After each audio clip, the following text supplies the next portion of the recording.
And he said, I'm not going to deal with this anymore. I'll talk to the governor myself.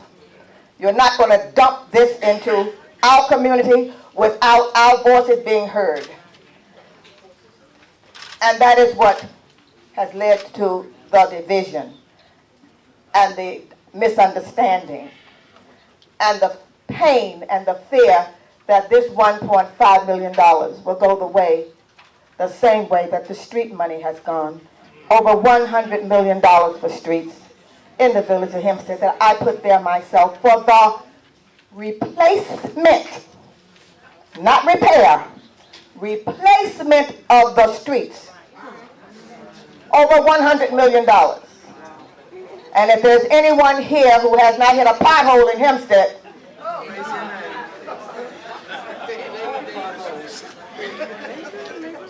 we can't do this again.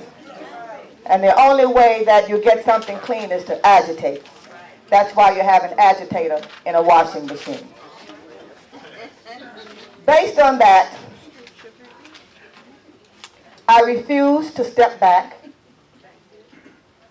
but I cannot do it without your voices, your bodies, because this, in the words of Ephesians, we are not fighting against flesh and blood this time, but against evil spirits. Evil spirits that have occupied heavenly places. And if we don't put on the whole armor and fight, we are lost. But I want the buzzards to hear me clearly.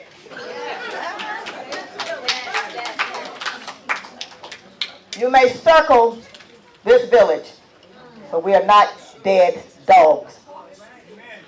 I just see one of my colleagues and my friends, Judge Attorney Thomas, please come up. Sit up here with us, please. Doug Thomas.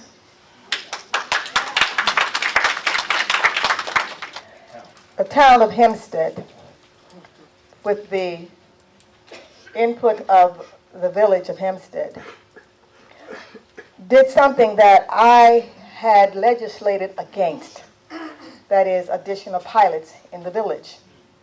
A pilot means payment in lieu of taxes. That means someone has a building or business and can promise that that business and or building will provide jobs, will not have to pay taxes for X period of time. But that tax value does not disappear. It is dispersed upon those who are currently paying taxes. Historically, the village of Hempstead had no voice whatsoever, and the town of Hempstead had the privilege of just putting pilots into our community at will. And recently, I watched what happened in Valley Stream, where they had a pilot imposed upon them, and they were instrumental not only in having it overturned, which we were told is impossible and illegal to do, but actually changed the configuration of the IDA board. And yet we in Hempstead now are faced with a pilot that has been put into place with a developer, and I'm going to speak the truth, okay? Yes, please. The developer lives in a very prolific community, picturesque, to the extent that the tourist boats that come out of Manhattan pass his palatial estate and ask the tourists to look at this beautiful Gold Coast palatial estate. That person has been granted 33 acres of the 99 acres of the village of Hempstead, free of charge. Now, I was always told, he who owns the land rules the land. So that one developer has all 1/3 of the village of Hempstead and has been granted a pilot for 10 years that equates to about, how much? $2.5 million. And is now asking for an additional 10 years. All of your trustees did not vote for that. That is a burden on you, the businesses. I included the tenants because quite frequently when we would talk about increases, tenants would say, well, I rent. Well, when a landlord has a tax increase, he can pass that on to his tenants. And if you rent and there is a pilot and the tax has been increased, you will get a tax increase. A rent increase. You got a tax increase, you're going to get a rent increase. In fact, I was attacked for that. I was told, I shall not call names. Promise I won't. No, I shall not, because the person is not here. I was told during the summer months, I had witnesses, that if you dare tell the seniors that they're going to get a tax increase because of this pilot, we will withdraw all of our support and foot soldiers from you, and you will never run again and get elected. And they did take all of my support. But I had an army of Gideon.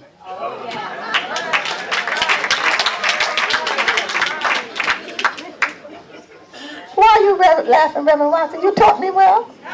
Bishop taught me well. And I'm Deborah. I'm ready to fight. I'm ready to stand up and speak. But I don't put out my sheepskin to see if it's going to have a mist on it the next morning, see if God is going to answer my prayer. I have an army of Gideon, and those few people came together and defied that I would tell the senior citizens and everyone, you have a tax increase, and you will have a rent increase, a mortgage increase, and if you don't have a mortgage increase, you're going to have a tax increase if you own a home. So I'm going to ask Judge Clark to give you a little history on that. So we've already covered the poverty. We're going to now we talked about the state budget and education. We're now going to talk about the pilot. Then we'll get to the senior tax credits that Levine and I did. We'll then talk about the streets and Nassau Community College, and then we can go home. 5 minutes. Good evening, everyone. My name's Lance Clark, and I'm counsel to the Deputy Speaker. And I enjoy working for her and enjoy working for you. The most important thing to understand, and she pretty much stole all my thunder. She told you everything that you need to know. The most important thing is that pilots are no longer valid. And in point of fact, one of the problems, and one of the biggest problems is, look around the village of Hempstead and see how many pieces of property are off the tax rolls. Every entity that's not paying taxes, if you're paying taxes, you're subsidizing those people. That's what the Deputy Speaker is talking about. That's why the law was changed. We started working on it in 2010 to give the village of Hempstead a voice, that they would have the opportunity. And there are 4 members of the town IDA board that were appointed based upon legislation that was passed by the Deputy Speaker. Because before that, the representatives came from every place. One of them, I think, didn't even live in the town of Hempstead. So how did he get on that doggone IDA board to be able to determine what your tax bill ought to be? So the Deputy Speaker passed the law, approved the law, went past both houses, and it was said that these pilots could be limited by the village of Hempstead having representatives there who could vote and voice a vote that would count to keep them from passing. Unfortunately, under the circumstances here, this last pilot passed. You can't afford any more taxes to be going up. You can't afford any more pilots. Pilots are a dirty word to the village of Hempstead, and the reason is because what that person doesn't pay or that corporation doesn't pay, you pay. And if you're a tenant, you're paying. Because when you get a rent increase, you wonder why? That's because somebody else isn't paying their share in another building. And one of the most important things is a lot of the buildings, and I believe Ms. Braisley mentioned it, a lot of the buildings in this village have pilots. That's ridiculous. Because a pilot is supposed to be for like a Home Depot, where you're going to generate maybe 50 or 100 jobs. A lot of times once a building is built, if it's a brand new apartment building, there may be 5 permanent employees, the person who keeps the books, and a couple of janitors. So what kind of jobs did you generate in order to justify a pilot? That's where you're getting ripped off. You need to let your representatives know no more pilots in the village of Hempstead. Everybody that wants to come here, pay your fair share so that your tax bill doesn't go through the roof. Because it's true, business will come in and it will develop, and when it does develop, it does generate traffic, which usually does help. But I can't understand how an apartment building getting a doggone tax break is going to generate any kind of business. If anything, you're going to have more people in your schools. You're going to have more people that you're going to have to educate. You're going to have more garbage to be picked up, as somebody just said. All of the burden goes to those who are left trying to struggle to meet the bills that they have today. So you need to understand, when you hear the word pilot, you see a notice or whatever, you need to get down to that IDA, whether it be town or the county, and make your voice heard. And also, the Deputy Speaker, we're working on some things to possibly amend that law so that it's not one person's appointment from the village of Hempstead. It's not the mayor's appointment. It should be the Board of Trustees. The same way your library board is appointed by the Board of Trustees and your police chief is appointed by the Board of Trustees. That means it takes a majority vote in order to put people on that board as opposed to somebody being a personal appointee. That's how you avoid problems, and that's how your voice gets heard, by majority rule.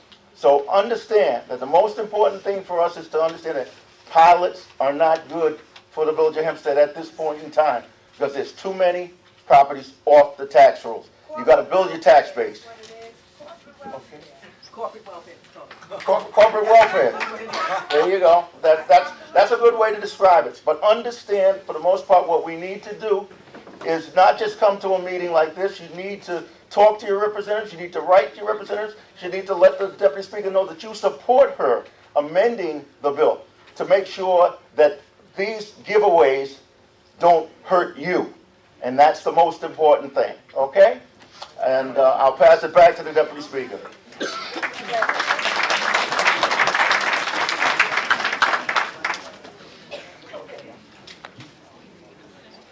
There are a couple of things that I want to touch on before I get to the next person. In reference to the Uniondale School District, there were questions and issues pertaining to the union. Where's the lady who was talking about the Uniondale? Right. And there was another one about the Uniondale situation. Where's the other person?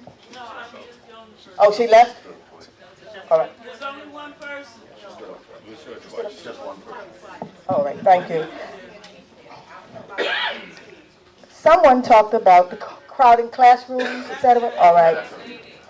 I was working with the Uniondale School District with Dr. Lloyd.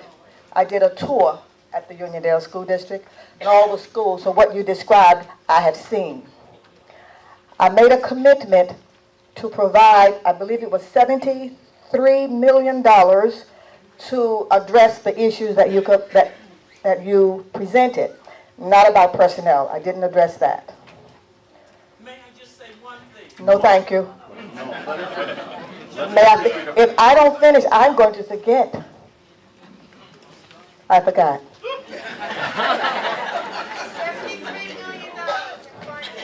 $73 million.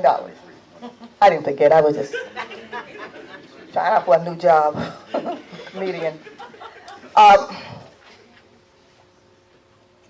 The $73 million was to take the children out of the basement. And Uniondale School District has been very creative because the rooms in the basement are painted in sunshine yellow. Am I correct? To give at least an aura of sunshine and outdoorsy. I've seen all of it. I've seen the portables that you have. Now, what happened was it was required that every branch of government participate in these necessary education funds. In the Uniondale School District, you have 2 assembly persons and 1 senator. The assembly person is Assemblyman Tim McKevitt and I. In the Senate, it is Senator Hannon. So I am required to bring in 1/4. McKevitt is required to bring in 1/4. which brings us to 50%, and the other 50% is to come from the Senate. What happened last year, I think Senator Hannon did incorrect math, or he didn't do algebra, because his 50% was less than 50%, so we could not proceed. Then this year, 2016, we did not get anything from the Senate and from Assemblyman McKevitt until the end of session. And session ends in June, and you don't really get anything done until you get back into Albany. Am I correct so far, sir? All right. During the summer, or I think around September, somewhere around that time, Dr. Lord and the school district became quite concerned and decided to go straight to the executive branch, which is the governor, and asked the governor to put it in his budget. Well, that kicked me out. So now it's with the governor. So my $73 million that I was working to get for the Uniondale School District is now in the governor, and looking at the governor's budget, he didn't put it there. So I now have to wait until we go back into session to see whether or not the governor will step back from this, because I cannot go to the executive branch. Those three branches of government do not overlap. They're separate but equal. The executive branch is the governor's branch. When the superintendent asked the executive branch to provide the $73 million, he's saying, I don't want the legislative branch involved. So now I have to wait to see what happens. That's what happens in reference to the capital projects in the Uniondale School District. Now, you're talking about discrimination, personnel issues. That is something, especially with personnel, I'm not allowed to can't even talk about it in an open school board meeting. That's why they go into executive session. What about the forensic audit on the Uniondale School District? Then you have every right to ask your school board to request that. Or the state comptroller. A forensic audit, which is what we asked for in the pilot legislation, which was kicked out by the Senate. I appreciate your efforts and what you've done to bring that 73, which is now in someone else's. It's in the governor's office. Okay, but whatever unit brings the money to Uniondale, how the money is being spent is up to you. Your efforts of bringing it it's up to you. We need it. It's up to you. That has everything to do with the administration and the authorities of the school board. And just as the three branches of government don't intersect, Right. I cannot get into that. I thank you. But I do understand, and I certainly understand the discrimination and the fact that certain persons cannot receive appropriate promotions. I understand that. But it's something I cannot deal with as personnel. There's another issue I want to bring to our attention before I go to Uniondale. I want to now talk about the senior taxes. There are seniors who own homes who were entitled to a check in November. A senior is 65 or older. I'm eligible. You too. What happened was the legislation that I did in 2002 expired 2015. That gave each senior an additional check aside from STAR. It expired, and the reason it expired is because Nassau County does not have and did not have someone in place as their lobbyist to remind us before we got out of session that this is about to expire. Believe me, we are balancing, each legislator is balancing 10 or 15 things at the same time. So if we forget one thing, it falls off the table. This is the result.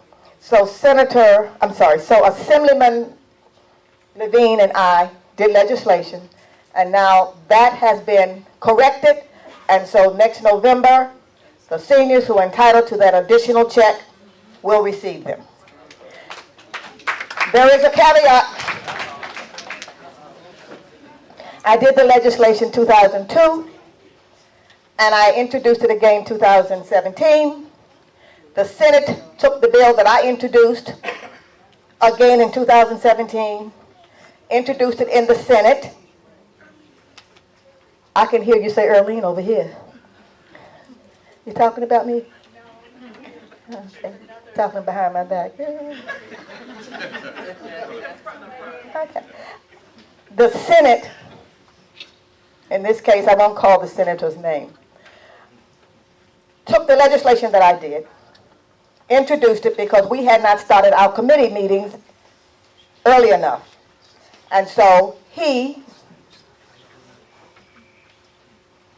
had the new senator, Elaine Phillips, who's been in the Assembly 6 weeks, to be the sponsor of the bill in the Senate. And they passed it. Now, you're going to take my bill that I've done for 15 years and give it to somebody who's been there 15 days? I don't think so. But it just so happened that it was required to amend the bill because it did not conform to our committee's legal challenges. So when I had to amend the bill, that means the Senate does not have a companion bill, so they can't, their bill is no good. So now they have to pass my bill anyway. And since my bill has already passed in the Assembly, it will still be a Hooper bill. That's what it would be. And you learn these things through experience. Believe me, 10 years ago, 15 years ago, I would not have known you need to amend that bill so that you can get that chapter. But experience and seniority does come into play at certain times. And this was one of them.